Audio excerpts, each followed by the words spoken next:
every bill, every motion, indeed every activity that will come to the Senate, in this ninth Senate, be viewed against the prism of what's in the best interest of the nation. Meanwhile, Speaker Femi Gbadabiamila has inaugurated 3 ad hoc committees to ensure smooth takeoff of the House. The move is to ensure that legislative activities of the 9th Assembly commence in earnest.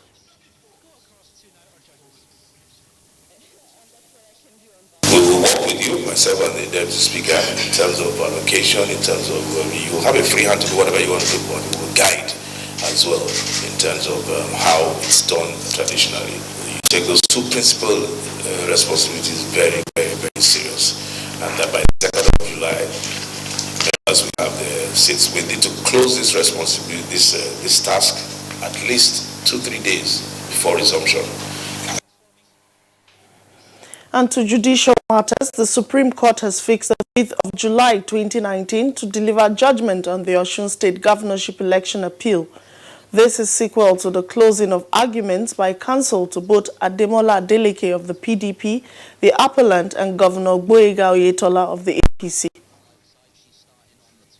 We had argued that there's a defect in the notice of appeal, in the sense that they refer to themselves as respondents instead of appellants. They raised objection that we wrongly inserted the name of respondent as opposed to the appellants, and we have corrected that error. That is just a mere mistake. That does not change the position of the counsel who appeared in respect of this matter, and that we maintain consistency. And youth corps members who performed excellently during the 2019 general elections as ad hoc staff across the country will be given automatic employment by the Independent National Electoral Commission, INEC. INEC Chairman Professor Mahmoud Yakubu said this when the European Union presented laptops and mobile phones used by the EU during the elections to 75 outstanding corps members at the 2019 general elections. Will identify you and will reward those who have done excellently in the elections with automatic employment in INEC. Nobody deserves it more than you do. I've seen the hardship that some of you have to endure. You are really, truly amazing ambassadors. The journey has just begun. Nigeria has urged the International Labour Organization to guarantee inclusiveness and equity of representation of all regions in the governance structure of the ILO to correct the international arrangement of reserving permanent seats for the industrialized nations. This formed part of the focus of Nigeria while addressing the Parliament at the ongoing 108th session of the International Labour Conference in Geneva, Switzerland. To renew our request for the upgrading of the ILO Centenary Office, Abuja, which also covers Ghana, Sierra Leone, Liberia, and the Gambia, to the status of a decent work sub-regional office to serve the English-speaking countries of West Africa. And to security matters, the establishment of Operation Puff Adder has continued to achieve its essence, with a total of 424 suspected kidnappers arrested between May and June 2019. The Inspector General of Police, Mohammed Adamu, disclosed this during a meeting with senior officers of the force. A total of 301 firearms, including the rocket launcher, AK-47 rifles, pistols, and locally made guns, were similarly recovered from criminal elements across the country, with the highest number of 80 from Katsina State. It is to be emphasized that the achievements were recorded with the cooperation of members of the public in a manner that clearly demonstrates the increasing determination of the citizens to support the police. And that's the news bit. The program continues with Claire and Kinsley after this break. Stay tuned.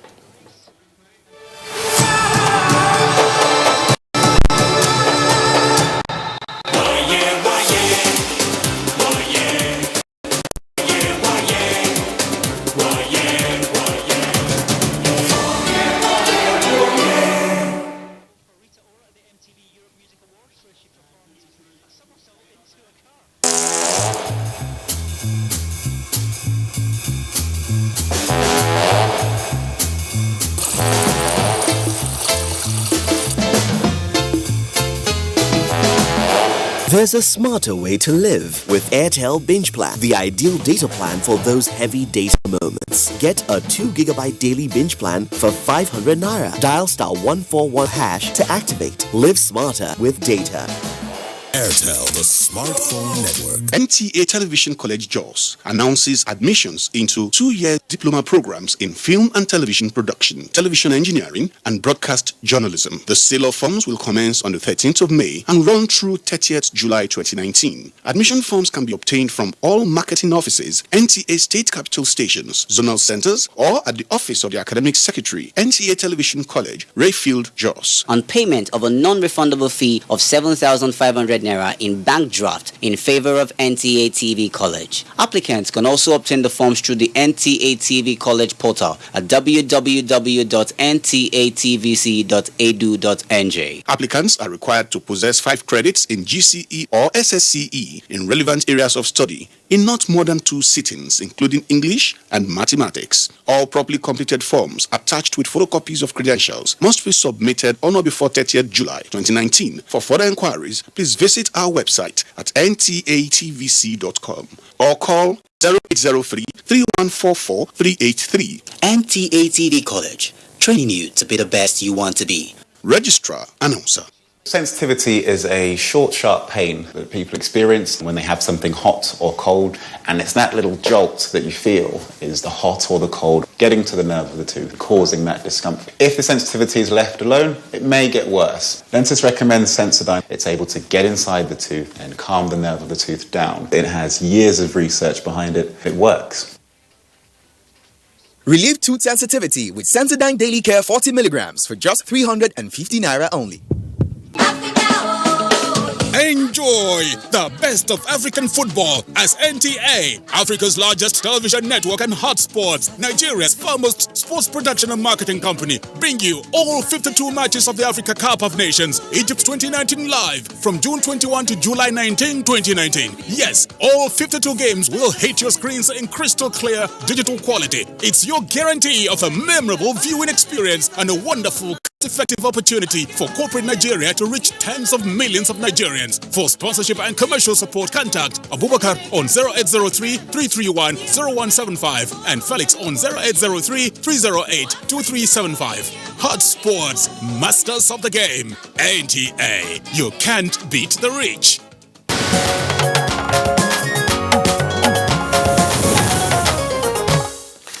All right, welcome. If you've just joined in, this is Good Morning Nigeria, and time for us to join Joy Uzo with business news.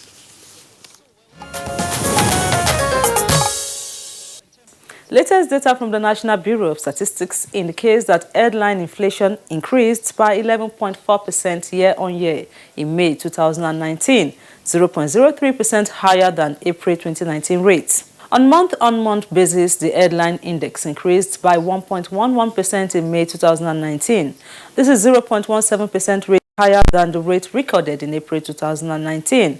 Urban inflation rate increased by 11.76% year-on-year in May from 11.7% recorded in April 2019, while the rural inflation rate increased by 11.07% in May 2019 from 11.08% in April 2019.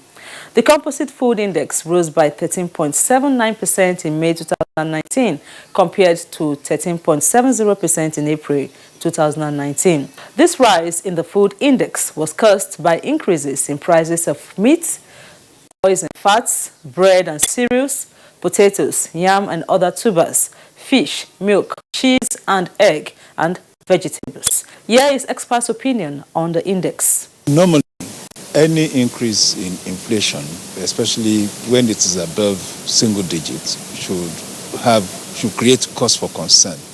But in the particular case of Nigeria, there are milestones already set in the Economic Recovery and Growth Plan. For 2019, I think it's targeted at 12% and above. So to that extent, when you do a comparative analysis, so it's still under the targeted milestone. I think going into quarter 3, of the year, I expect inflation to start falling again. And in other areas, the change mantra of the federal government, which is fight against corruption, tackling insecurity and inflating the economy are major policy direction of government that has brought sanity into the business environment and has consequently increased investors' trust and confidence in the emerging business environment in the country. Experts commend these achievements, however, charging governments to speed up on power generation to make the manufacturing sector better.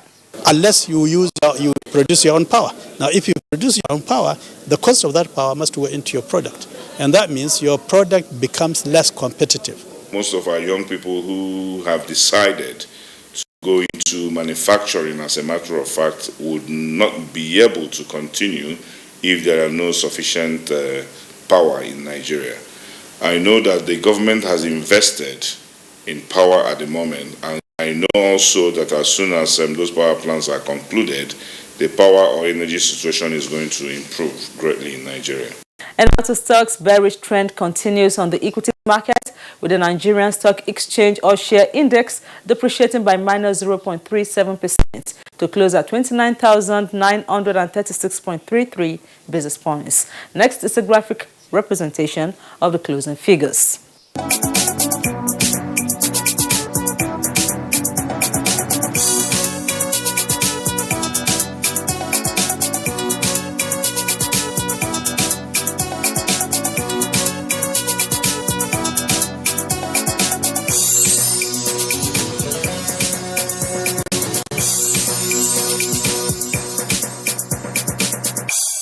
With business news, I'm Joy Uzo. Thank you very much, Joy Uzo, for the business package. Newspaper review is next for us on the program.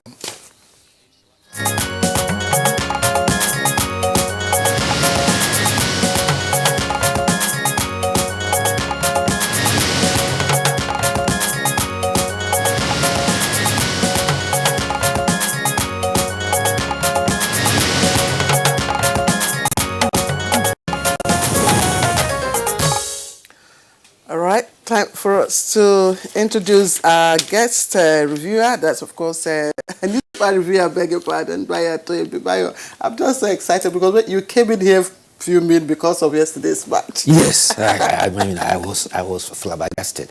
That was not a penalty. In the few years I have been in football commentating, there was no body contact, but the referee's decision is final and we pay the price. And that is why the god of football made sure that the kick was out.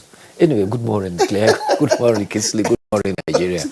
That's right. But thanks a lot. I think that that penalty award, even with the VAR itself is now raising serious questions as to how match officials, particularly the central referee, will interpret what the playback is all about. The penalty, I agree with you, it was a travesty. It was no penalty at all in the first instance. And this new rule that a goalkeeper must be on the goal line. One of the goalkeeper's foot must be on the goal line. Where you can have one in and one out, that's you might as well ask the goalkeeper, to be out of the goal line so that the penalty taker, has the entire 24 feet before him or her, and then you fly into the net, or just award a goal instead of having a penalty. Then it becomes a real penalty. That's right. It becomes a real penalty, a sanction. Well, all this, what does it translate to? A match? No, it's not. We lost. We lost. We lost, and if we are lucky, we could qualify as a best loser. Okay, let's quickly take a look at the newspapers we have. I'll start off with the Daily Sun, and it's a big headline attributed to President Muhammadu Buhari. God will judge suicide bombers. You say there, it has a rider, 31 killed in Borno attack, unfortunately. I'm sure that all the papers here today have that story. And if you take a look at the picture story down there, you find Governor of Borno State, Governor Babagana Zulum, commiserating with a woman, of course, whose child was injured in that attack at a hospital. Okay, let's turn away from that now to other stories on the front page. Gridlock, Lagos, short mile 2, Tin Can Road 4 repairs. Sanwo-Olu made security chiefs. Details of that on pages 11 and 41. Oshun Guba, Supreme Court decides to Oyetola delegates fate July 5. And APC lawmakers kick over delay in inauguration of Bauchi Edo assemblies. Pages 40 and 42. That's, of course, where you find the details of that story. We experimented with server only in Anambra, Osun. That's coming from INEC. It's on page 7. And, of course, other stories on the front page of the Daily Troll. Same story. Let me begin with the headline. Fears over Boko Haram resurgence after 30 killed. Families, victims recount ordeal. Again, picture stories of members of the Red Cross officials attending to, victims there at, of course, in Borno State yesterday, where many people were killed. I'll just stop at this for now. Kingsley, I'm sure you have similar stories. All right. Well, there are stories on the front pages, but you'll find that perhaps there are more interesting stories inside the paper. I'm talking about the Nigerian pilot. Below the nameplate, Nigerian pilot writes, "Why I abandoned June 12." That's attributed to King Ibed on page 8. And lead story says observers' reports will support better elections, according to INEC. And says we can't deregister parties now. Below the photograph, "I didn't bribe members to vote me speaker." That's attributed to Gbajabi Amila. Details on page 7. And suicide bombers killed 30, injured 42, as 8 feared dead, houses burnt in Taraba. And right at the foot of the front page, police and DSS clamped down on Naira vendors in Kaduna. And Plateau Hospital returns stolen baby to parents.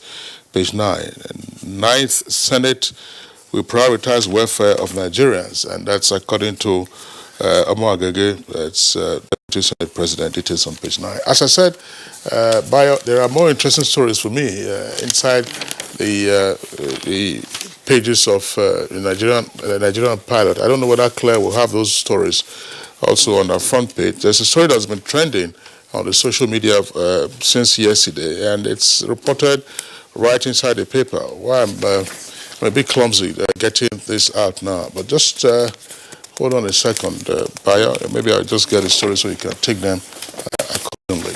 It's Bayo, proceed, and then I'll get to the pages. All right, thank you very much.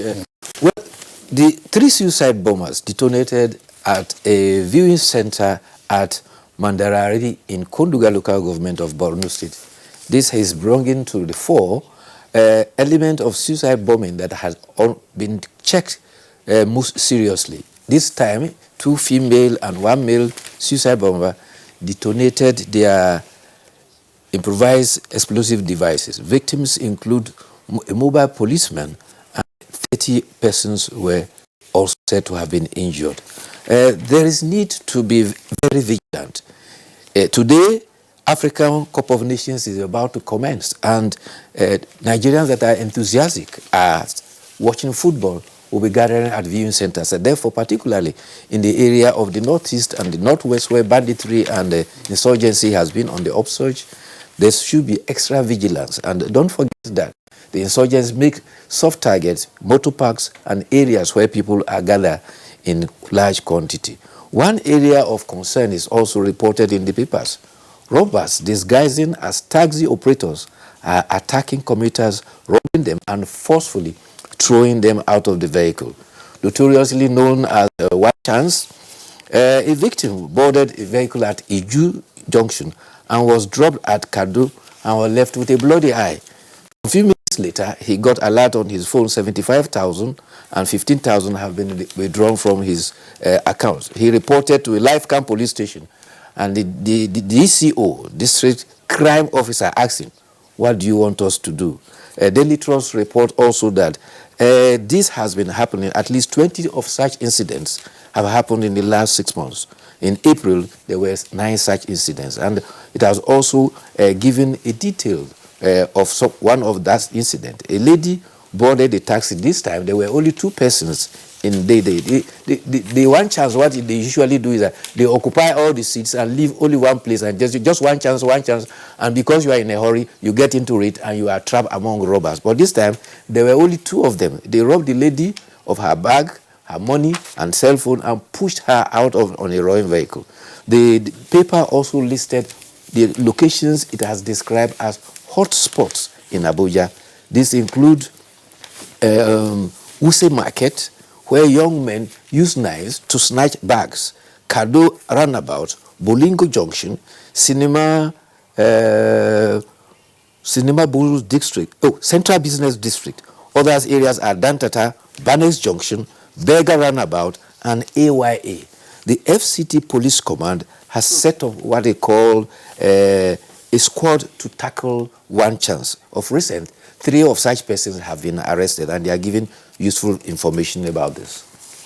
Yeah, it looks like a resurgence, because there was a time the police, the FCT Police Command, actually got on top of the situation. So there's a resurgence, and it's very important for them to do it. Usually you get this done by sting operations, and then you can identify, once they know where the hotspots are, deploy your men undercover and rein in these criminal elements. Yeah, you remember just about a couple of months ago, one of the staff attached to the MTA here was attacked just by that junction, very close to the Central Bank. That's right. Yes. That's right. And she was injured with a stab on her shoulder. That's right. That's right. It's a fortunate incident.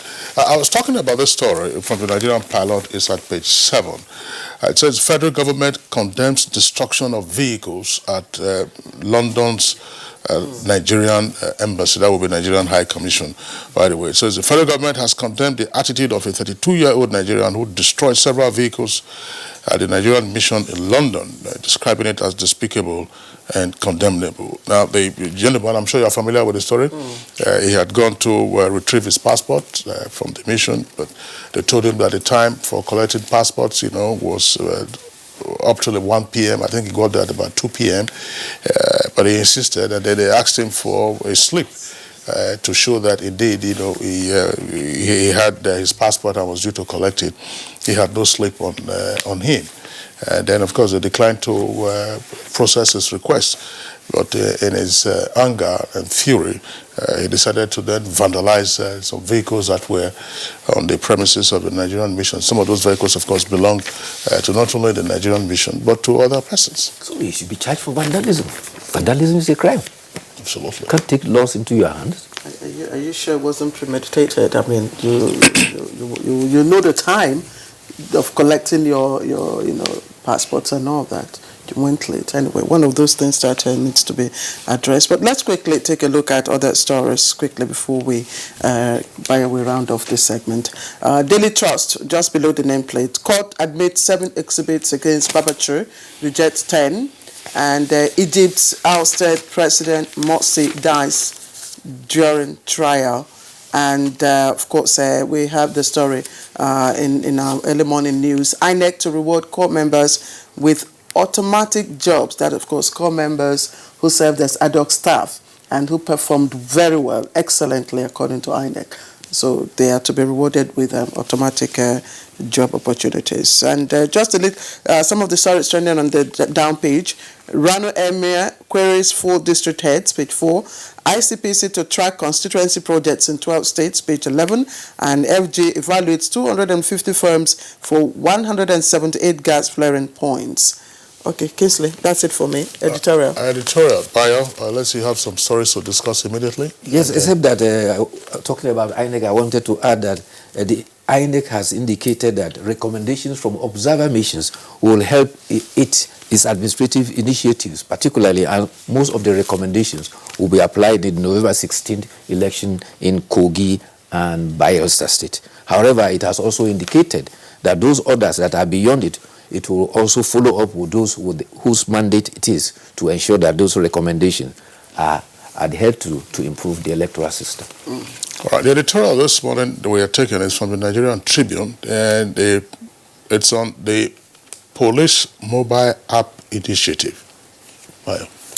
Well, it's simply that the police say they are going to launch a mobile application, particularly on the OIS and also the application store, so that they will use it as a means of tracking and for citizens to report incidents of kidnapping, robbery, cultism, rape, and even domestic violence. This is to enhance immediacy of police action when such instances occur. And the editorial by the Tribune is of the view that this is a welcome development, and it will not only be cost effective, but it will enhance the efficiency of the police in combating crime. It also says that one of the biggest challenges of the Nigerian police is shortage of personnel. And with the introduction of technology, it will go a long way to solve some of that problem. It also recommends that this should be used by the police, but not only by the police, but also all security agencies. The editorial is recommending that they should not stop at using applications only. Drones should be used by the police as well as security agencies to challenge the insurgency, banditry, and headmen and kidnapping that is becoming a national challenge. It says police personnel must be retooled and retuned, especially regarding their aspects of being polite to the members of the public they serve. So apart from just having the new technology, they are advocating that they should be properly trained, and they should also turn a new leaf by being the service, the friend of the public. All right. Well, thanks. For me, one of the most important investments that they could make is investing in drones. All this time you keep hearing that, they say that kidnappers or attackers are in some forest, people cannot locate them. Drones are commonly available now, and they can be deployed, to trace and trail, where the kidnappers or those, and locate them before you now deploy your men, on foot or some other means to get rid of them. No matter how thick that forest is, you can of course detect human activity in and around those locations. And that's why these criminal elements are just having a field day, as it were, because they kidnap travelers on the highway, moving a few kilometers, into the forest or into the bush, and nobody gets to see them. In fact, you are speaking the mind of persons from Katsina State, particularly where banditry has become rampant of recent. They say that they know the locations where these criminals are hiding. They have given information to security agencies, and they are wondering why they have not been able to follow them up to those places. So, I think yes, drones and this are very, very, because I think I have an idea of what the app is, especially for those in vulnerable, situations. Locations. Yes, once you are in a vulnerable situation with this app, which of course you would have to download, you can access help, from nearby security outfits in on time, faster than your ordinary road. That's fine. It's one thing to have an app. It's also another thing to have the proper orientation for the security personnel who should be responding to distress calls. Once you have that, it's like a panic button. Once you press a panic button, how would they respond? We had stories years past of persons in distress calling the security agencies, and then you had complaints. They had no fuel, their tires were flat, they had no personnel, and so on and so forth. So you can have an app, but how do you respond? Maya, thank you for being with us. Thank you for having me. All right. Okay, it's Good Morning Nigeria, still on the network service of the Nigerian Television Authority. We're taking a short break now. When we return, of course, we'll be dealing with the state legislatures in 20 years of Nigeria's democracy and what needs to be done to ramp up the quality of lawmaking at that level of governance.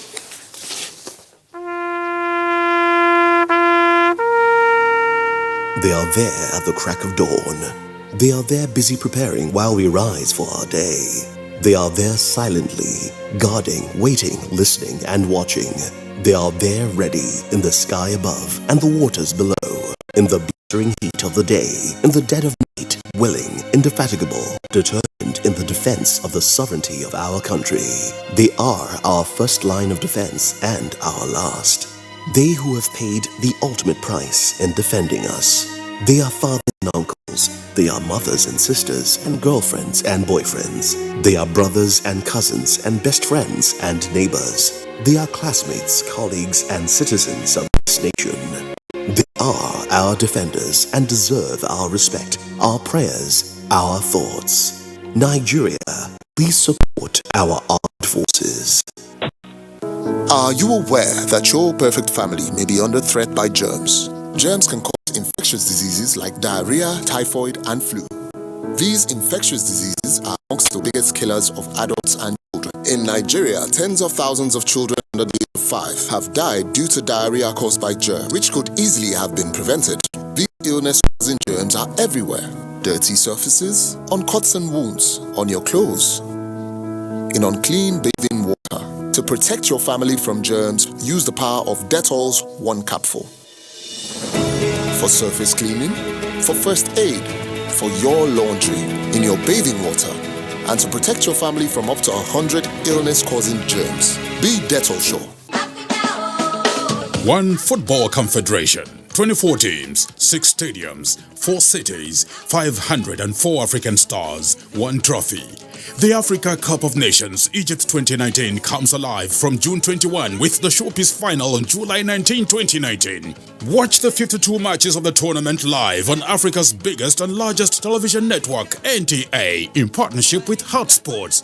Be part of the biggest soccer fiesta in the African continent as the Super Eagles go on a bold mission to clinch the prestigious title for the 4th time, to the excitement of millions of fans across the length and breadth of Nigeria. Nigeria's premier sports production and marketing group, Hotsports, partners with the biggest, the largest, and the #1 television network in Africa, the NTA, to give Nigerians a memorable viewing experience. Boost fan support for the Super Eagles to glory in Egypt. For inquiries, please contact Abubakar on 0803-331-0175 and Felix on 0803-308-2375. NTA, you can't beat the rich.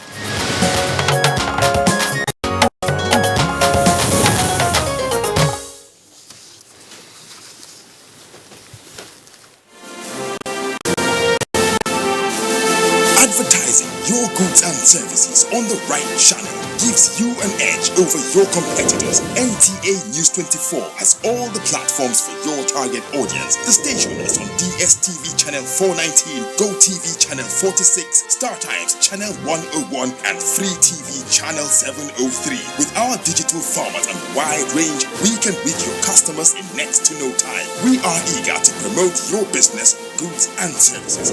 So, partner with us for a very rewarding business experience. For more information, please call Henry on 0803-379-0884 or visit our office at NTA Headquarters, Area 11, Garki, Abuja. NTA News 24. News and more news. All right, you're welcome back, and it's still Good Morning Nigeria, reaching you live on the network service of the Nigerian Television Authority. As we indicated, we are this morning, as part of the topics for our conversation, focusing on the performance of state legislatures in 20 years of Nigeria's uninterrupted democracy. We have with us in the studios 3 guests, as well as another guest joining us from one of our network centers. First, let's welcome Dr. Josiah Sambo Kente, who was the former Speaker of Taraba State House of Assembly and is now a lecturer in the Department of Mass Communication, Nasarawa State University, Kefi. Dr. Kente, pleasure to have with us on the program. Thank you very much. Also here with us in the studios, would like to welcome Honorable Bello Alhaji Abdullahi, former Speaker, Kogi State House of Assembly. Honorable Abdullahi, pleasure to have you with us on the program. Thank you. Good morning. All right, Claire? Yes, Kingsley. We also have with us Mike Otsaha, a legal practitioner and public affairs analyst. Thank you, Mike, for joining us again, and good to see you. Good to see you again, Claire. And from our Ibadan studio, we've been joined by Professor Ehosa Osage, former Vice Chancellor, Igbinedion University, Okada, Edo State. He's also a Professor of Political Science, University of Ibadan. Prof, thank you very much for joining us once again. Thank you for having me. Okay, Kingsley, I think I'll just leave it to you. Well, yeah, I was just wondering, perhaps we'll begin on a provocative note, and that is to report back, the views and comments of observers and some participants that in 20 years of Nigeria's uninterrupted democracy, what we have seen is that at the federal level, there are 3 arms of government. That's to say, the legislature, the executive, and the judiciary. But in the wide variety of cases, at the state level, you have virtually 2 arms of government. The legislature is virtually fused with the executive, and then the judiciary, which of course is a replay of what used to happen during the military era. In other words, the legislature, they say, has been emasculated. What's your take on this? Let's begin with Dr. Kente. Certainly, that is very true. I also share the same position with earlier people that have spoken about the independence of the legislature or the performance of the legislature at the state level. As a matter of fact, for the past 20 years, to the best of my knowledge, the legislature at the state level operated like an appendage of the executive arm of government, because they lack that independence to sit down and even decide, even to perform their constitutional responsibility, despite the fact that the Constitution has actually given them the rights to operate without any interference. But unfortunately, because they lack independence, financial independence as a matter of fact, that has actually affected the level of performance of the legislature at the state level. Honorable Abdullahi? Yes, I think I quite align myself with the position of my distinguished colleague here. The last 20 years, you are even economical with the tweet when you said we have two arms of government operating at the state level. I think it's just only one arm of government. Claire, I'm sure you picked that. It said it's only one arm of government that we have at the state level. Yes, that is the executive arm of government. And that's the truth. The legislative arm of government has so many problems that bedevils its performance in the last 20 years, starting from our method of leadership recruitment, the rate of turnover, godfatherism, executive excessive manipulation and control, and a lack of funding. So many that, has constituted a great impediment towards their effective, daily performance. So if you said we have two arms of government at state level, I can say I disagree with that. It's just one arm of government, which is the executive. Okay, just before we bring in Mike here and the Prof in Ibadan, I'm very happy that both of you were former speakers, and that's why I'm going to ask again, Honourable Bello Alaji. Yes. You agree with Kingsley. Can you share a bit of your experience as a speaker? Yes, when I was the speaker in my state, it was a period of very, very turbulent, politically very turbulent period, where myself being the speaker and the entire assembly was in daily battle with the executive governor of the state then. That was Alaji Wada, Idris. It was during the time that the Supreme Court made a judgment that the 5 governors of Taraba, Sokoto, Kogi, Bayelsa also, about 5 states, that their tenure has lapsed and they should vacate office. And the 5 speakers of this state should take over as the acting governor. And in Kogi State, we have already had an election for the office of governor in waiting. But the period for assumption of office of the governor in waiting has not come when that judgment came from the Supreme Court. And then the Chief Justice of the Federation gave a directive that the Chief Judge of Kogi, Honorable Justice Nasir Rajana, should swear in the speaker in Kogi. And I was sworn in, Wada was sworn in as the governor. So the two of us were governor in Kogi the same day. And, it was tough. And, me being the speaker, I was invited to be sworn as acting governor of Kogi, even after Wada has been sworn in as the governor of Kogi. And I'm a student of the Constitution. And I always pitch my tent with constitutionalism, that the Constitution must prevail. After, weighing the options of either to abide by the Constitution or to take a personal decision of my own comfort, I decided to stand by the Constitution, to be sworn as acting governor. And the battle now, ensued between the state legislature, led by me, and the new governor. So the governor had to run to Abuja to meet the presidency then. Mr. President was outside the country. President Jonathan was outside the country to be attending the AU conference. So the vice president, His Excellency Namadi Sambo, had to intervene. Invited me to Abuja after 3 days of me being in the Lokoja as the acting governor, and prevailed upon me, pleaded that I should go back to Kogi and hand over back to Wada. Wada was sitting there. And I told him that, why? What does the Supreme Court say? What the law, the Constitution say? This man still have some few days or weeks to be sworn as governor of Kogi. So why don't we follow the Constitution? So it was tough.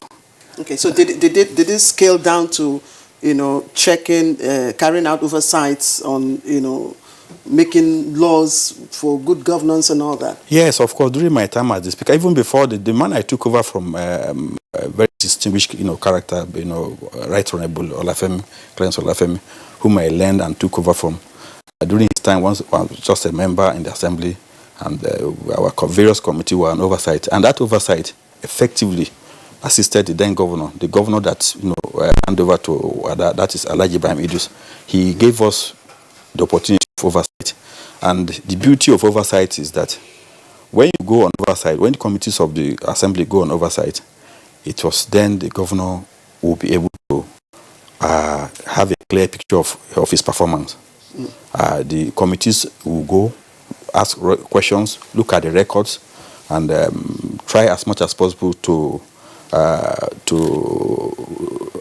defend public interest. So if those who are handling public fund and the contractors who are doing the job for the public are doing well, the governor in his own office, from his office or from his residence, will be able to monitor what those in the field are doing as against the report he has in his office. But where a governor... Okay, I'll pause. I'm told Prof in Ibadan. Prof, let's get your own analysis. In 20 years of unbroken democracy, what value do you think that the state legislature, have added to the system? Thank you very much. I like what I've heard from the speakers, those who are on the field.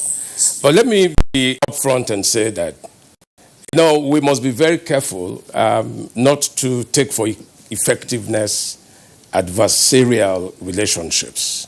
In other words, the effectiveness of a state house of assembly must not be measured by the extent to which the assembly disagrees with the executive. We must remember that, there is room for harmony, and that even though we have checks and balances and separation of power, the whole intention, the hope is that we can have smooth running governance.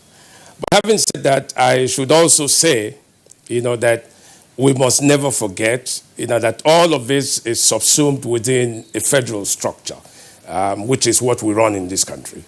And that, the spotlight that the houses are coming under must begin to suggest to us that there is some element of dysfunctionality in how the various tiers of government are running. I have in mind specifically the fact that, the entire attention is focused on the federal level. And you will find that many of us would argue that that is the level where government works the best, where you have a semblance of separation of powers, where you have checks and balances, and where, civil society is very active, and all of us have put our searchlight, on. But nobody is looking at the states, and that is a must count as one of the pitfalls of our federal system. And for that reason, because we all think it is the federal that matters in virtually everything, which unfortunately seems to be true, we are not focusing enough attention on the states. Imagine what would happen if the states also enjoyed the same limelight that the federal level enjoyed. I am sure that many of the things that are happening in the states, which we now have reason to say are not good, are not correct, are not the kinds of things we expect to find, would not happen at all. Let us say the state legislature is saddled with the responsibility of the legislative duties at the state level. It is the responsibility of the state legislature to ensure that there is peace, order, and good governance at that level of government. To do that, you expect some level of not just autonomy, but some assertiveness. We've talked about oversight, we've talked about playing those roles and so on. So we must ask, what exactly is happening in the states? Why do we have executive dominance? Why are state legislatures not as effective as you would expect them to? Even though, as I have said, adversarial relations would not only define what effectiveness would be.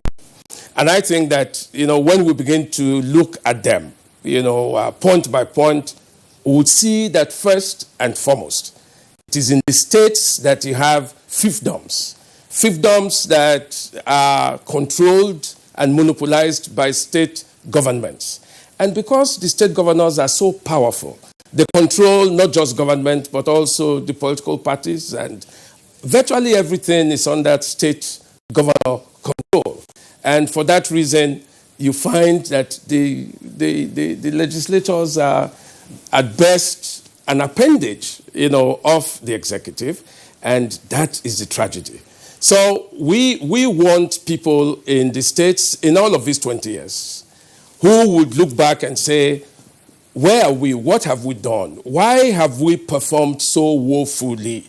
I think that, at the beginning of this program, you actually even said that the state assemblies voted against their own autonomy.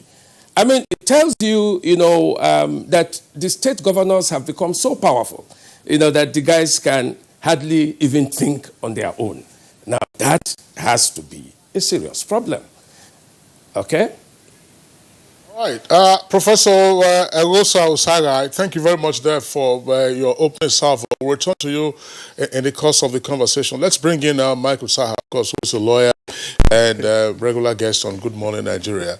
Now, but taking off from, see you're chuckling, taking off from where the other guests have stopped, and we're trying to interrogate the intendment of the Constitution. Some would say that the state legislators were designed to be, as it were, a mirror image of the National Assembly, not in terms of establishment, in terms of functions, and in terms of effectiveness. But what have we seen? Well, I completely endorse the assessments that have been made by previous guests. Just to add that we probably need to underscore the point made by Honorable Bello about the recruitment process. And it leads to some limited understanding also of the role and the responsibility of the legislature, particularly at the state level. It is very clear the legislature has the primary responsibility of lawmaking, representation, and oversight. But what do we see often, and I was chuckling because of his assessment. We have only one branch of government at the state level. I'm not quite sure. I mean, it's good to hear this coming from former legislators, but I'm not quite sure it is as bad as that. This is my honest assessment. We have seen legislatures here that at some point were basically railroaded into impeaching governors, sitting governors of states. We have seen this happen in a number of states in Nigeria. Plateau, particularly the case of Plateau comes to mind. I mean, is one endorsing acts of criminality on the part of an executive governor? No, absolutely not. But we're saying, is there a way in which legislatures can also follow due process? Yes, of course. And Kingsley, you mentioned the Constitution, and we really need to check the Constitution also. What are the powers available to the National Assembly under the Constitution? What are the powers available to state legislatures under the Constitution? Professor Osage makes the point about the excessive focus on the National Assembly. This is understandable. Under our current constitutional order, it is understandable when there is an excessive focus on the National Assembly. Why is it so? We have a federal government that basically controls everything, sends handouts to the states at the end of every month. I mean, as a sitting governor, for instance, why should I bother? I know there's something coming from Abuja at the end of every month anyway, so why should I bother? So that check, that rigor that you would like to see exerted by the state assemblies on the executive or the two other branches of government is more often than not there at all. And I mean, yeah, I am happy that we're in the process of entrenching some level of independence for the two other branches of government. And I think if there's anything that I individually, as an individual, feel very excited about the last 4 years, it is the fact that we are beginning to see the need And not just the need, but we're taking practical steps towards ensuring that the two branches of government have the required independence. But fundamentally, we need to also, and this is political parties, we need to improve the recruitment process of those who are members of state legislatures, just like we're doing with other branches of government. I think with that, there might be some improvement in the delivery in the responsibilities of these state assemblies. I'm just wondering, Claire, just before you come in, and to remind our viewers that as part of our focus on 20 years of democracy, we have also discussed the role of deputy governors.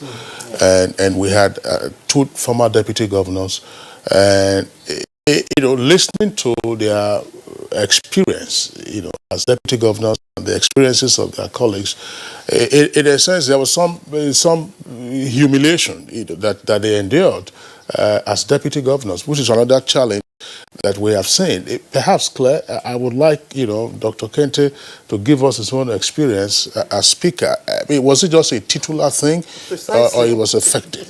Precisely. Well, so much has been said about the performance of the state legislature for the past 20 years. Being the speaker, when my barrister here was even giving his own analysis, and the professor in the Ibadan, the Constitution has has enough provision for the state legislature to function. The only problem is operating the Constitution, or to make it constitutional provisions operational.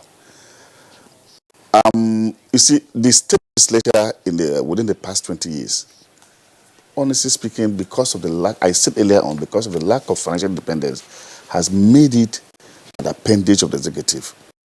Dare you oppose any issue raised by the governor or by executive member of government, that night, just start packing your things, because certainly... From your office? Yes. Okay. Don't just dare it, because anything you do that is contrary to the instincts, the position of the executive, you are gone. Overnight, anything can happen. Before early morning, you see something, a different song will be singing.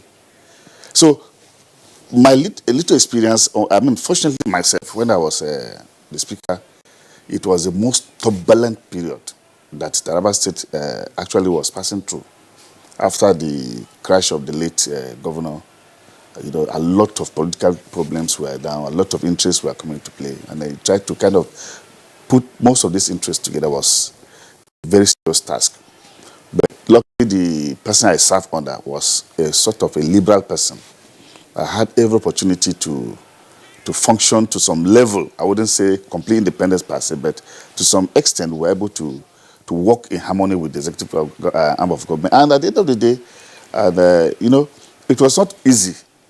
As I said, if I take you back to some of the areas that we had issues, oversight, I don't think there's any House of Assembly in this this country, that will tell you that it carried out an effective oversight of the executive arm of government. Not at all.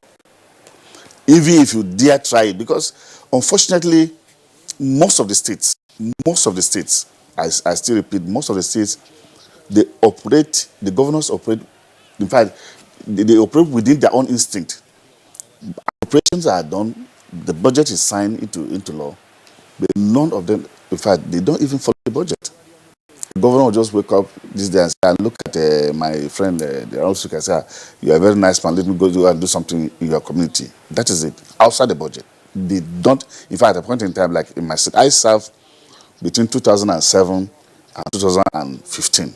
I spent 8 years in the state parliament. Honestly, in those 8 years, if I'm allowed to rate the performance of, the implementation of the budget, is between 1 or 2%. And the state legislature cannot in any way question the executive as to why the budget is not being implemented. That's one. Number two, I stand to be corrected. I don't think most of the states, they have up-to-date account. Part of the constitutional responsibility of the state legislature is to actually to make the audit of the state. But I can assure you, less than 2 or 3 states have up-to-date accounts of the state. So, In fact, I don't know how to describe the last 20 years. It's a very sorry state. Okay. Now let's at this point serious issue. Very serious issue, and that's why I want to go to Ibadan Network Center where Professor Osagi is. Prof, sorry, Claire. His last name is actually Osagai. Osagai. Okay. Osagai. You know. Thank you, Kinsey. Thank you, Professor Osagai. Thank you, Kinsey. So you've listened to the two former speakers. Obviously, we don't have to. Their duties and responsibilities have been outlined by the Constitution. We don't have to walk the rope of legislating, the autonomy anymore. They already have the autonomy. Like Honorable Kente here said, it's just, working the operations. Can you help us to situate when and how lawmakers at the state assembly lost their control? Well, I think this is something that is both conceptual and historical. Conceptual in the sense that, many of those who come to the assemblies come with cognitive maps. They come with, their own mindsets about what expectations there would be of the roles of legislators and legislatures, at the state level. And this is where I think, we do seem to have a problem. They already accept, that they are subordinate to the governor. And, the forms of loyalty, those kinds of proclamations that you hear even before assemblies are inaugurated, those things are problematic. At some point, they say it's for party discipline purposes, but at other times, you see that, they just have accepted that there's such a position. How did we come to this? Historically, we've had this terrain of struggle at the state level especially. You will recall that in the Second Republic and in the other experiments that we had that were half democratic before 1999, we had tussles between legislative assemblies and state governors, and many of them led to the initiation of impeachment processes. And that was the height of the frustrations that people faced at the state level, not able to control or check and balance governors that were like emperors, and so they had to resort to threats of impeachment. Now, it must count as one of the strong points about our democratic practice since 1999 that we've had fewer and fewer cases of such impeachment threats. I must mean that our legislatures are probably beginning to search for other ways of getting around this problem.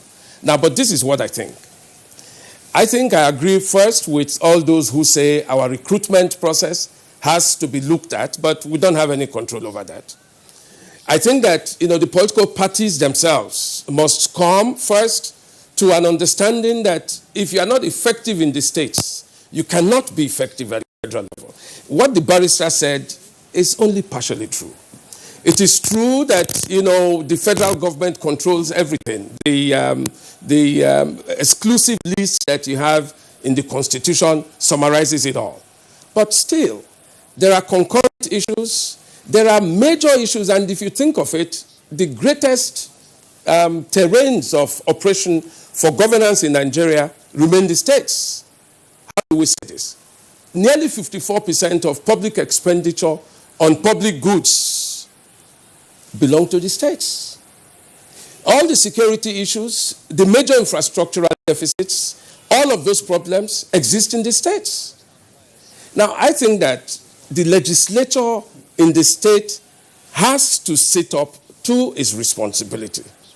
I think that we need to have a paradigm shift, not only in terms of the kinds of people that we recruit into those houses, but also in terms of their understanding of what their primary duties are. And this is where I'm saying civil society, political parties, and all of us, public commentators, on TV and everything, we have a role to play.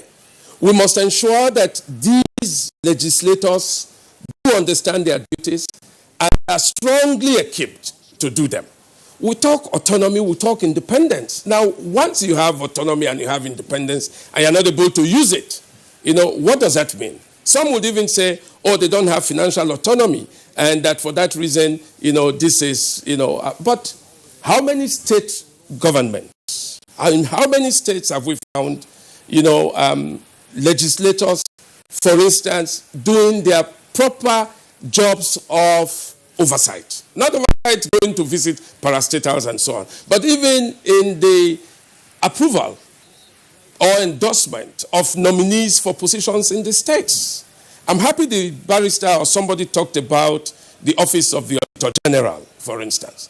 The Constitution is very clear that, it is the legislature that, more or less has greater power over the office of the Auditor General. But what do we find? What do we see? What of the powers of the state legislatures over public funds that belong to the states? What oversights, have been, performed in this respect? I think that, and this is the good thing. There are a few state governments where we have effective legislative business. We must be able to identify those states where legislatures are working, because as I said, you don't count legislative effectiveness only in terms of the extent to which they are able to disagree or defeat, the executive. It must be the extent to which they are able to ensure that there is effective governance, and most of all, that accountability counts.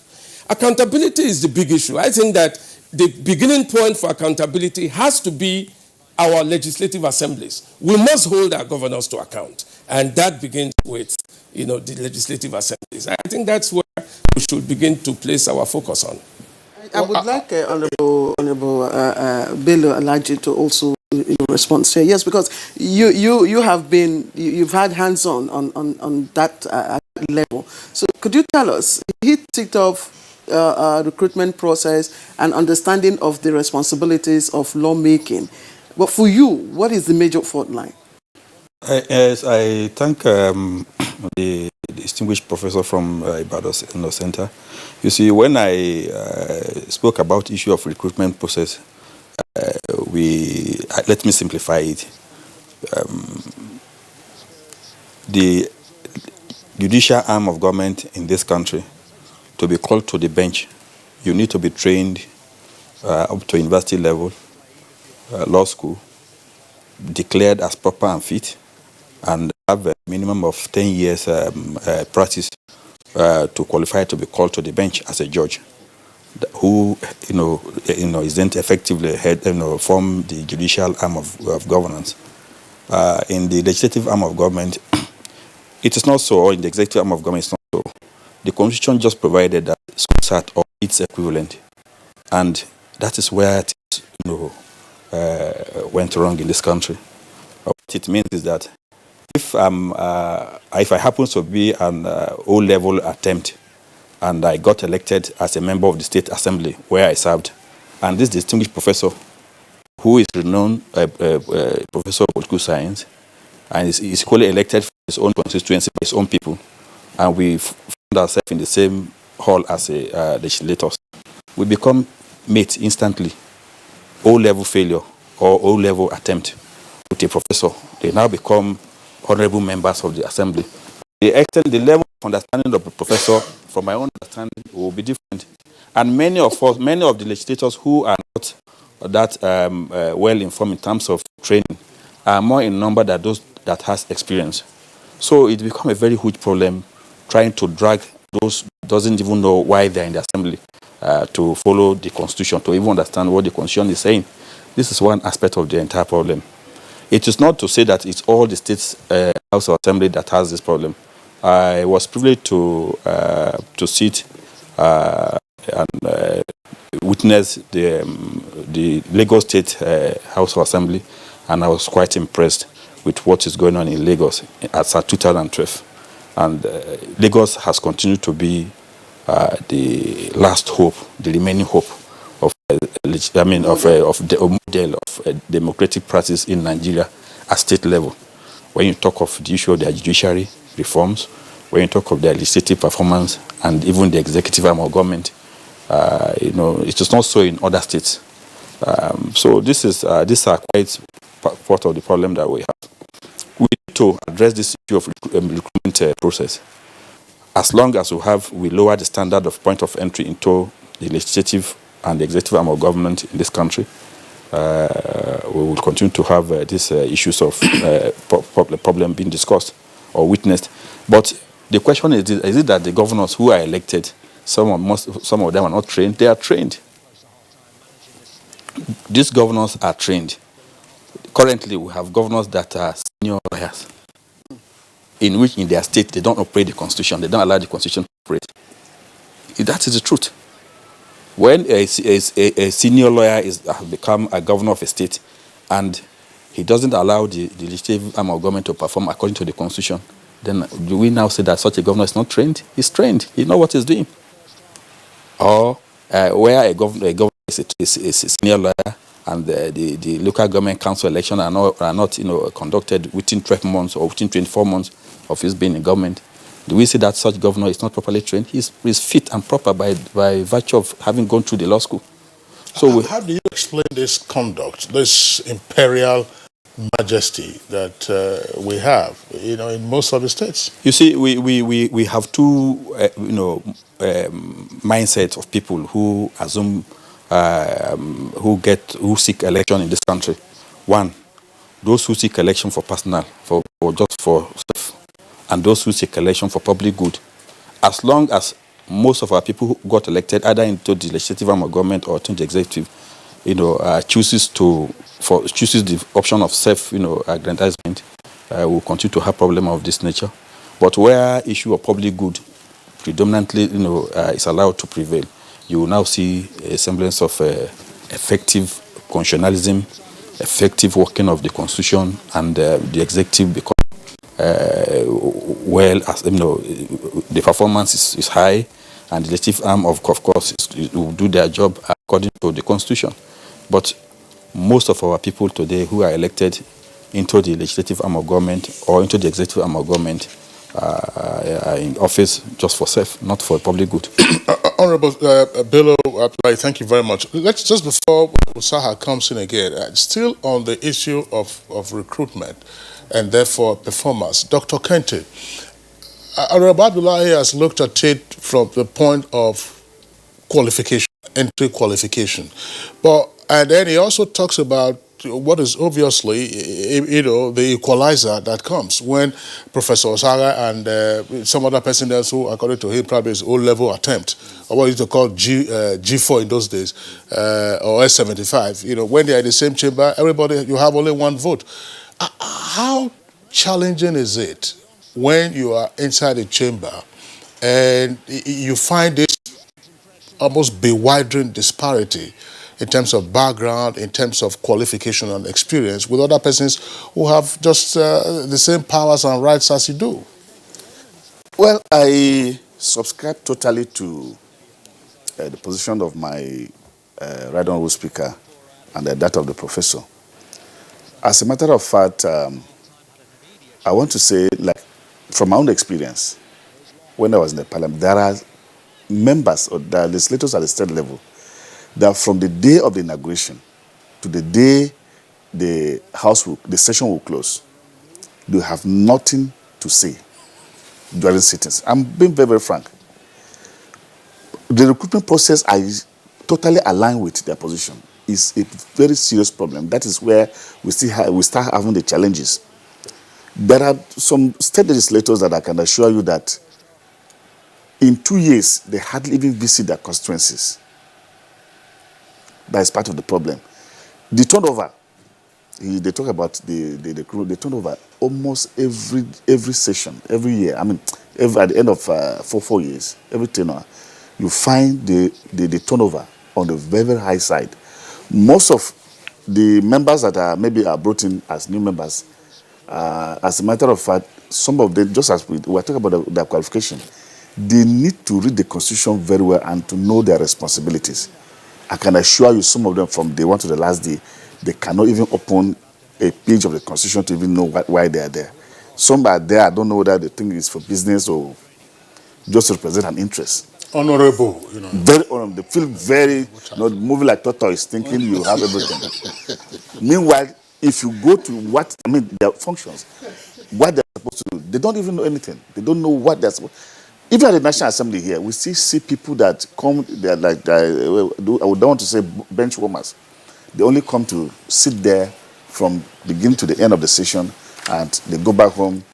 People will just come and gather in your house in the morning. You feel very big that you are, at least you are living very fulfilled, you have actually served the interest, which is very, very wrong. It is, honestly speaking, I think, apart from the issue of the recruitment process that we're talking about, the barrister here talk about godfatherism, you know, people that have anointed this person.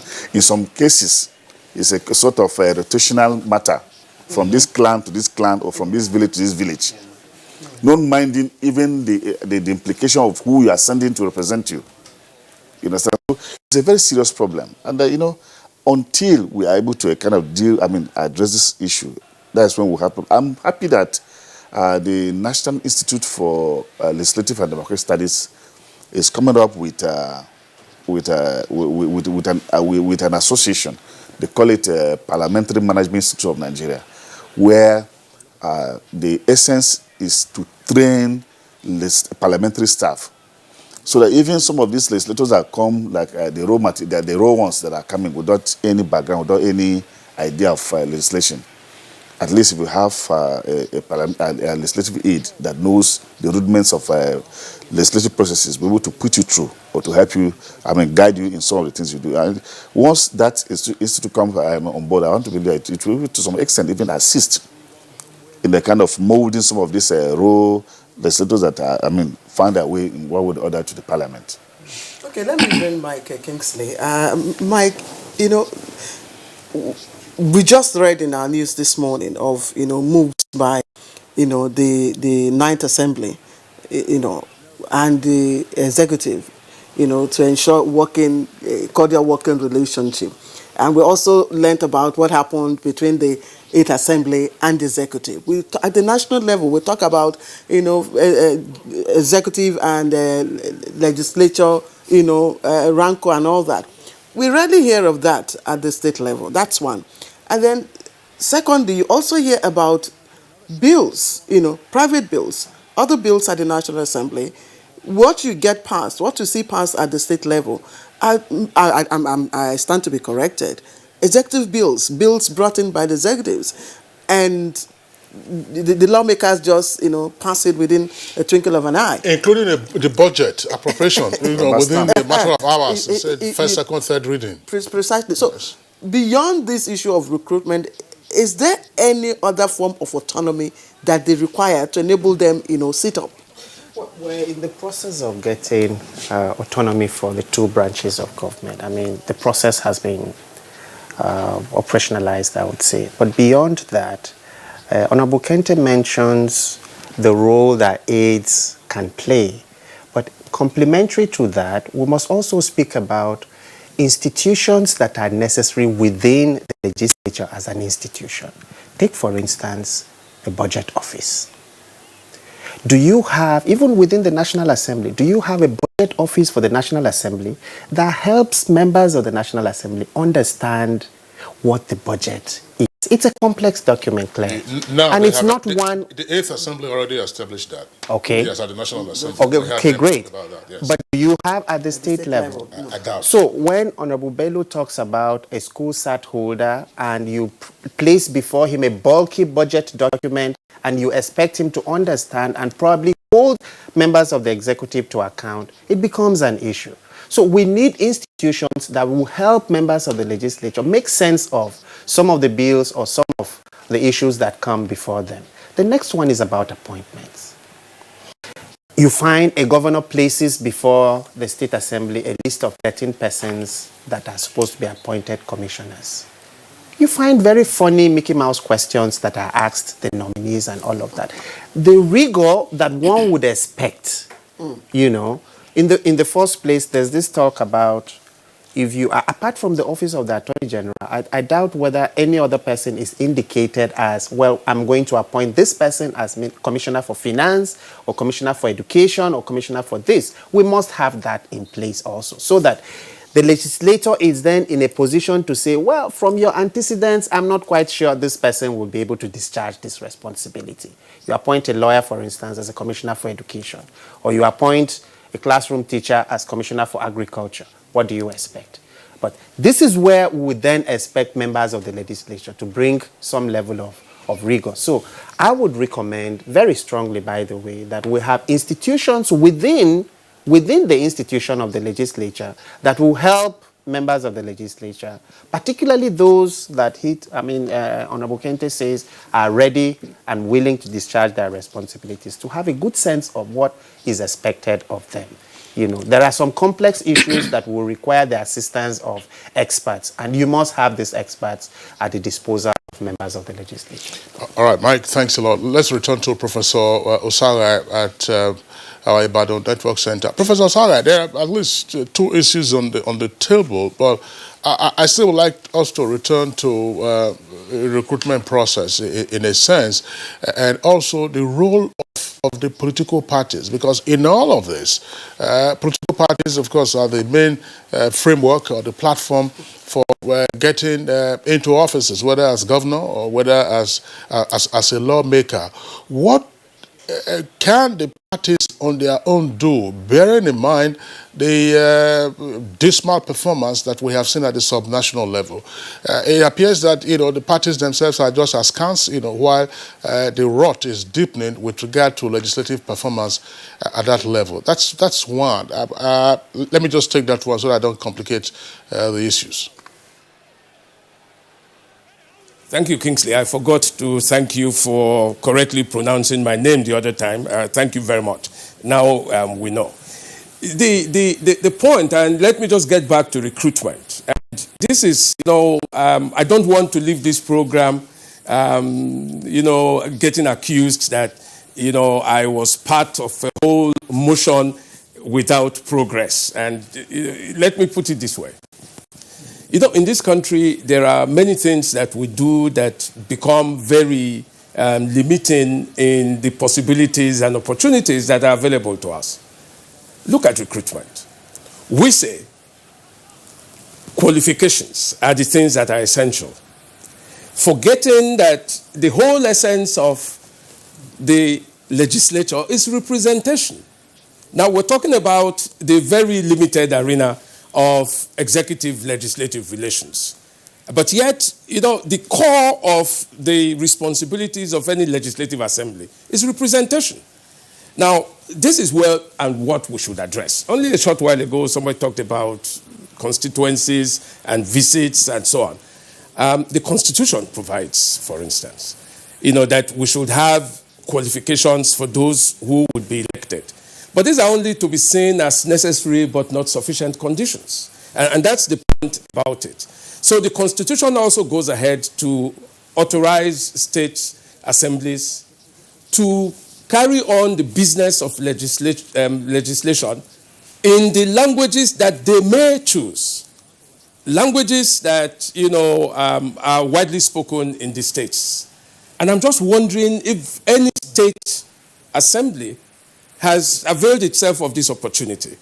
We have to be careful not to suggest that legislative business is only about people that have gone to university, only about people who are professors and lawyers and so on. We have farmers, and they constitute the vast majority of people in those constituencies. We have market women. We have taxi drivers. We have all of these people.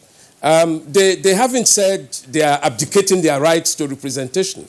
And I think it would be very wicked of us as people who do analysis to pretend that we can exclude such major portions of our people from the governance process. So in terms of recruitment, it is good to have people who are qualified, but that is only a necessary but not a sufficient condition. I like to see very equitable representation. I like to see that people are given voice in these assemblies, and I like to see that assemblies increase the capacities for such comprehension by ensuring that we also introduce local languages. Let me come to the political parties, the question that you asked me directly. The first thing is that the political parties themselves have to federalize. You cannot have a political party that operates in a federal system and is itself not sensitive to the imperatives of federal structure. I mean, Until the parties recognize that, we're not going to move far. And let me tell you why that is a problem. Everyone concentrates at the federal level because that's where the national chairman, the national executive, that's where the party, is located. Therefore, they leave the states to the governors. Now, this is a problem. Now, I don't know, the intricate, relationships that do exist, but one can almost suspect from a conspiratorial basis or premise that many of those who are in the states seem to have given, everything to the governor. I don't see that state chairmen of parties are as strong as they should be, or certainly not as strong as they are at the central level. I don't see that, constituency leaders have those kinds of powers. So I think the parties need to go back, to refederalize. They need to have a resuscitation of federal thinking, because this is very primary to the thing. They must recognize that the building blocks of good governance, of infrastructural development, of all the things that we calculate as dividends of democracy, actually begin in the states and the localities. And therefore we need to strengthen the party structures in these places. I think, that if we do that, we have very capable people, at the state level, at the local level, that can go to the states assemblies and perform very well. We will be making a mistake if we think that those people can only come from within the ranks of those of us that have gone to school, and those of us that are able to speak English, or those of us that, even if we have a good understanding of the Constitution, look for manipulative ways of getting around problems. We must understand, most of all, that from all that we have said, there is a limit to what you can do with the human character, the human attribute, whether it's altruistic or not. We need strong institutions. We need institutions that can correct even bad behaviors and bad attitudes. We need institutions that work. And I think, it's not putting the cart before the horse. Hopefully we'll get there. It's only 20 years. We are growing and we are deepening and we are even maybe consolidating. In the future, hopefully, and that's the question you posed to me, I'm hoping that we would have people who are discerning, who recognize that our salvation does not lie in the goodness of man or in the goodness of any woman. Our salvation lies in the effectiveness of our institutions. Okay.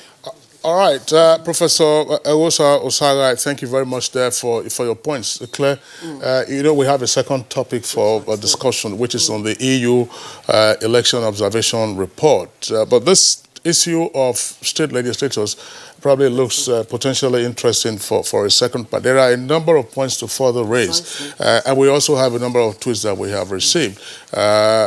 Just one point before we sign off for our guests, and this is coming from me based on my own personal experience. In 20 years of democracy, we do hear from time to time about the federal budget and how it has been implemented, percentage of budgetary implementation, and how ministries, and MDAs, of course, get either their monthly or quarterly allocation for capital projects. How many states of the Federation do we have the experience of MDAs getting monthly or quarterly allocations? How many MDAs, or particularly ministries, can execute capital projects at the state level? That's why Honorable Bello was talking about just one arm of government that you have, and that arm, of course, is usually the state governor. That's a major challenge that we have. Let's quickly just run through some of the tweets. We may not be able to take all of them, but Usman Bani Kantu tweets. He says, getting into the state's legislative chambers is more or less like getting of being employed. They always act on the directive and dictates of their governors, and in turn get some little packages, thereby mortgaging their mandates. All right, then we have this one from Badamasi Adamo. It says there's total lack of separation of powers, as most of them, state legislatures, are just like appendages to the executive. There are a number of other tweets. Isa Abdullahi, Lily Jack Solomon, one of our regulars, Festus Akimboyewa, Michael Omakoji, and Mani Akman, and others. We'd like to thank you for coming in. Claire, I think it's a subject that we'll have to return to. At the federal level, you have Fiscal Responsibility Act. What do you have at the state? What do you have at the state level? If MDAs don't have allocations, what are you going for on oversight? All right. Dr. Kente, we'd like to thank you for being with us. Former Speaker at Taraba House of Assembly, thank you for your contributions. A deep appreciation also to Honorable Bello Alhaji Abdullahi, former Speaker and former interim acting governor. Uncle Auguste, thank you for being with us. Thank you. Good morning, Nigeria. Deep thanks also to Michael Saha, legal practitioner and regular guest on Good Morning, Nigeria. Thank you, King. From Ibadan, former Vice Chancellor of Igbenedion University at Okada, Professor Ewosa Osaga, and political scientist, of course, at the University of Ibadan. Thanks a lot for your insights in our conversation this morning. All right, we'll take a short break now. When we return, Claire will introduce the second topic.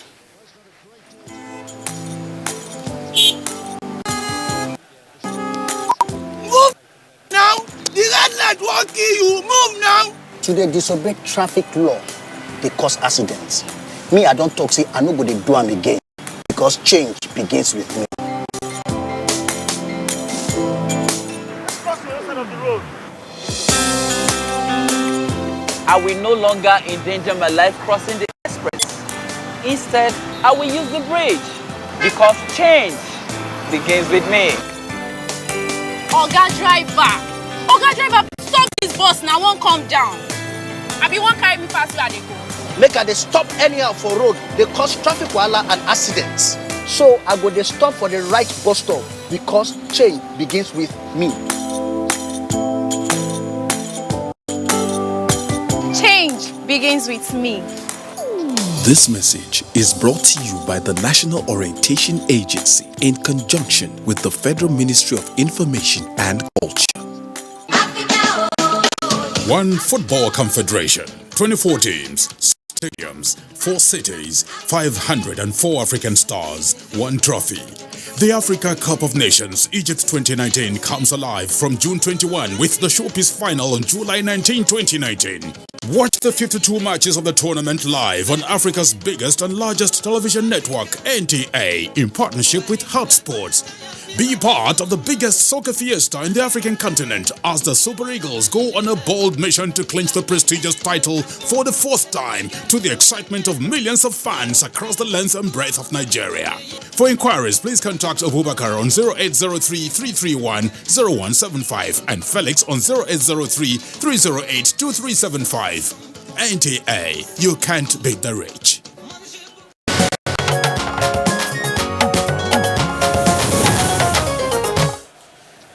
Thank you once again. You're watching Good Morning Nigeria. We're broadcasting live the network service of Africa's largest TV network. That's the NTA. Now, a few days ago, the European Union Election Observation Mission released its final report of the 2019 general elections. Of course, they're calling for improvement and, of course, making its own recommendations in subsequent exercises. But just before we bring in our guests here in the studio, let's take a listen to this background report on the report by our correspondent, Timothy Yusuf.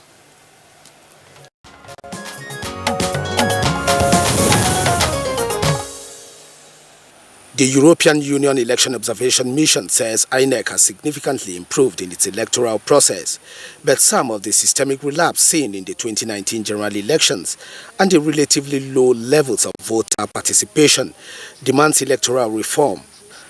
The 30 recommendations prioritizes 7 key areas, including the need to strengthen INEC procedures for the collation of results to improve integrity and confidence in electoral outcomes. The Interagency Consultative Committee on Election Security, chaired by INEC, included all of the responsibility security agency. It was not sufficiently effective. It didn't involve stakeholders, nor did it provide necessary information. We recommend that in the future it works more transparently and inclusively by holding regular with political parties and civil society.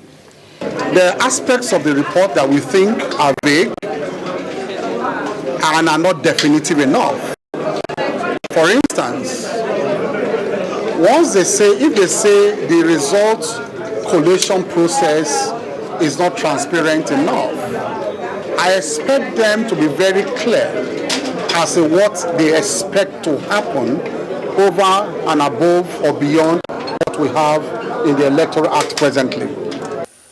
Meanwhile, the presidency has welcomed the report of the European Union on the 2019 general elections in Nigeria, promising to analyze it and act on the recommendations. Statement from the Senior Special Assistant to the President on Media and Publicity, Garba Shehu, notes that the EU did not question the results of the presidential election. It adds that it is a further proof that the polls reflected the overall will of Nigerians and that the world is solidly behind the re-election of President Buhari.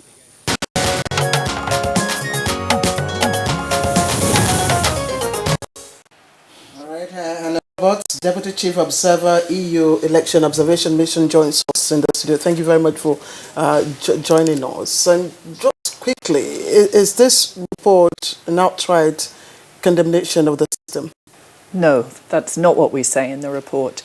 If you read the report, we identify a number of positive things that went well in this election, areas where there are improvements from last time, but also we we comment on some of the concerns we have in this election process.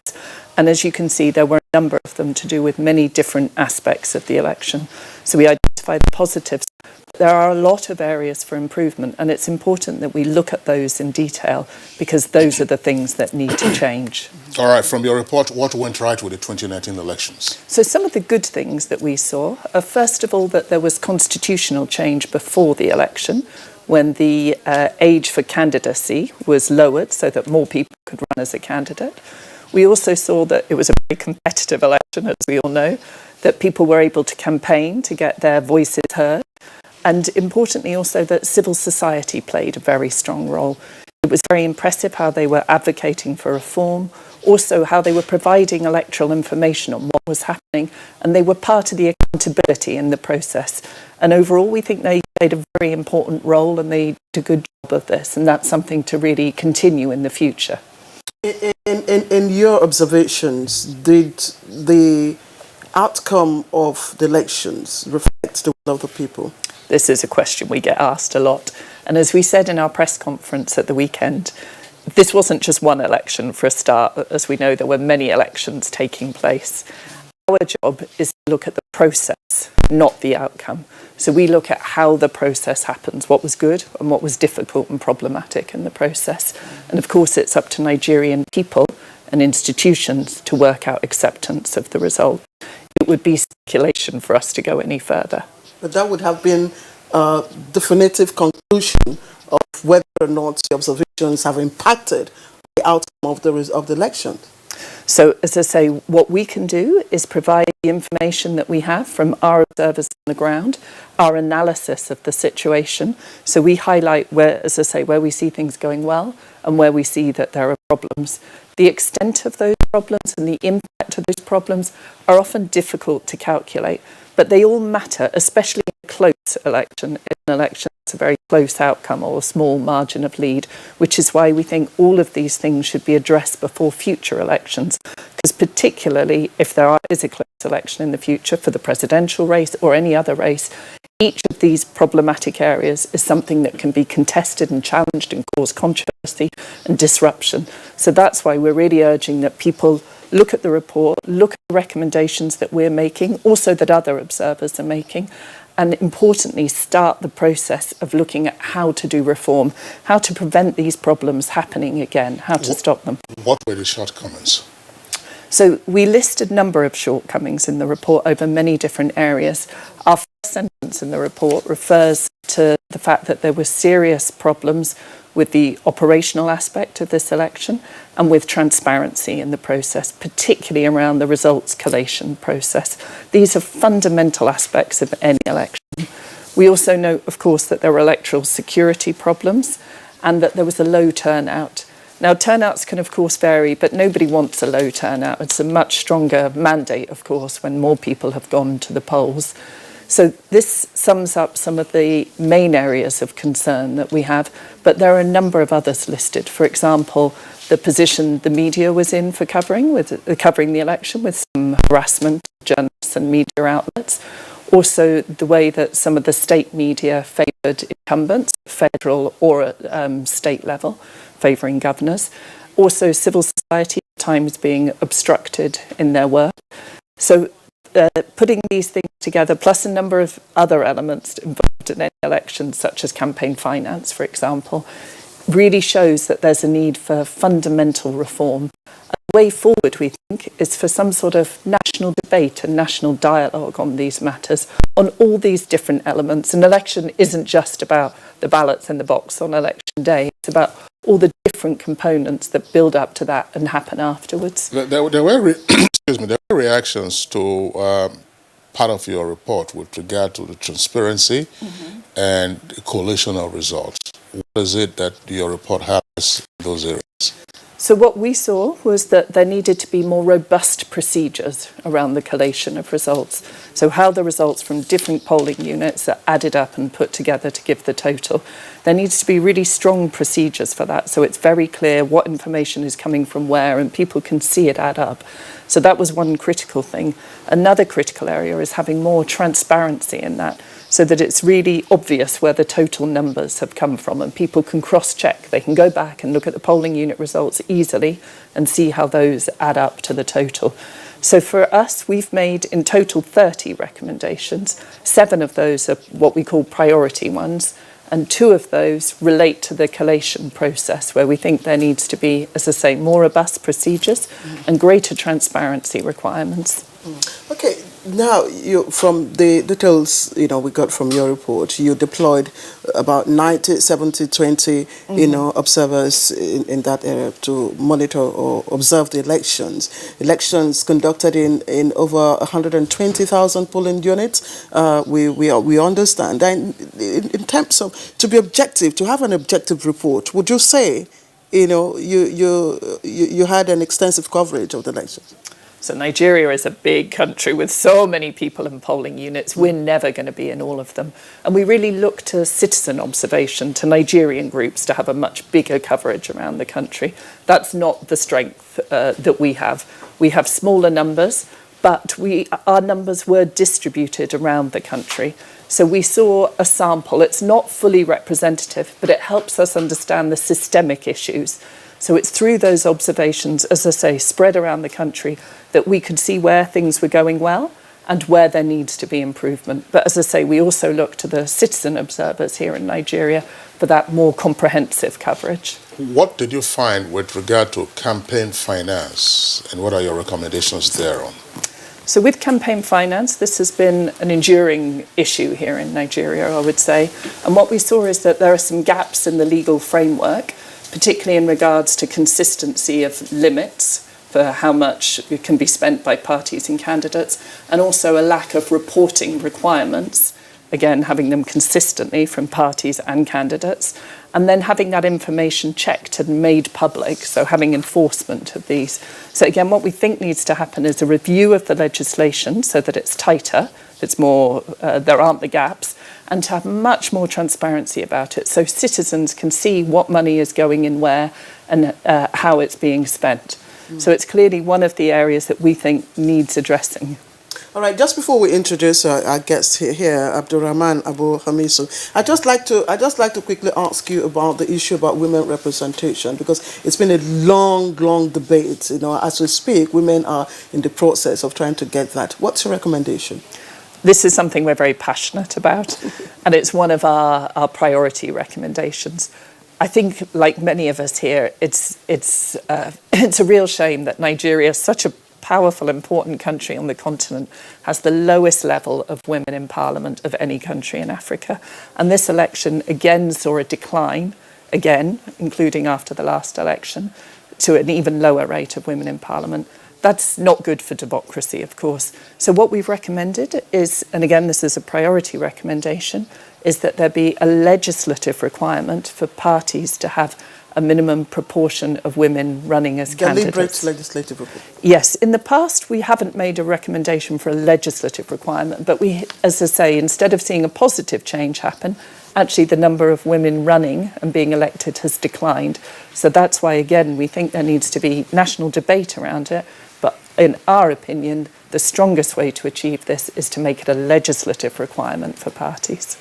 All right. Thank you very much, Hannah Roberts. We'll return to you presently. But let's bring in now Dr. Abdulrahman Abu Hamisu, of course, a regular guest on Good Morning Nigeria, a researcher and public affairs analyst.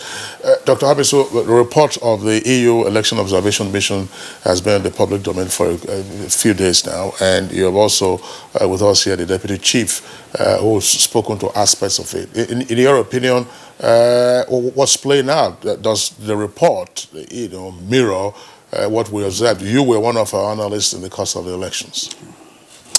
I don't think there is anything fundamentally wrong with the report. What is wrong is the clever manipulation of the result to support the opposing sides that are in court. So it's the politicization of the report. Instead of looking at the report and then acting on the report, groups are beginning to exploit it to support their own positions, which is not good for the report, it's not good for the process, it's not good for the country. I think I've worked with EU system, and I know what usually play out during observation. Just a total sample that is taken, and then you have observers deployed. And one of the things they look at critically is the process. And how does the process impact the outcome? But for obvious political reasons, nobody was going to talk about the outcome, so that it shouldn't look as if they are taking side because of neutrality that is demanded of them. Now, the system is always the focus. What are those things that are okay, those things that are maintained in terms of best practices? What are those improvements that have been witnessed? What are the likely challenges that may impact future elections? What are the mechanisms that are supposed to be set in motion to really address those challenges so that next cycle of elections will not repeat the same obvious mistakes? Now, one of the things that have been happening in this country is the legislature will not attempt to amend the Electoral Act until at the eve of the election. So the critical changes that needed to be made will be politicized. So everybody is looking at it from the vantage point of their own interest, their party interest, not from the point of national interest. So what is something that is happening with this report? You have the opposition party saying that EU's position confirm what we are saying in court, and then you have the ruling party saying that. But if you take the sample across the country, the alteration of result took place across the stronghold of all the parties, whether the parties in government or the party that is in opposition. And one critical hypocrisy that I've seen is this.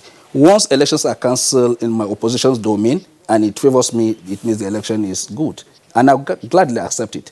But if my party result is cancelled in another state that I thought I'm going to win and I do not win, it means the election is bad.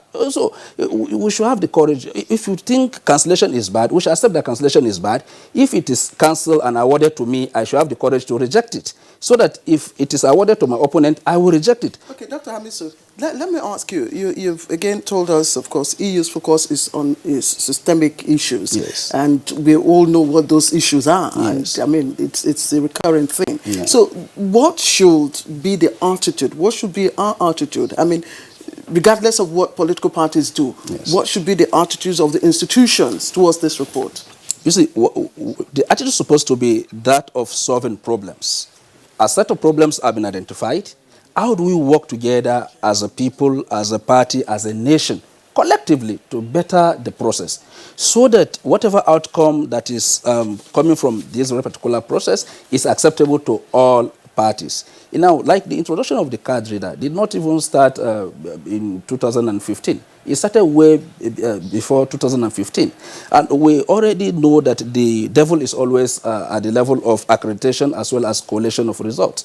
And the thinking was, what can be done to change that? And we have the courage to introduce card reader in 2015. That is another innovation. It stems from all of this system analysis and where the vulnerabilities are. The EU made some recommendations, pre-election, how to deal with pre-election matters. Yes. And I also like to speak with the issue of women representation, because they said it's a priority recommendation. Yes. You see, we, even in the studio, Kisley, we bear witness to the fact that we did highlight those issues. For instance, at the eve of the election, you have a court judgment that is mandating INEC to include a party on the ballot at the eve of the election, say 24 hours to the election.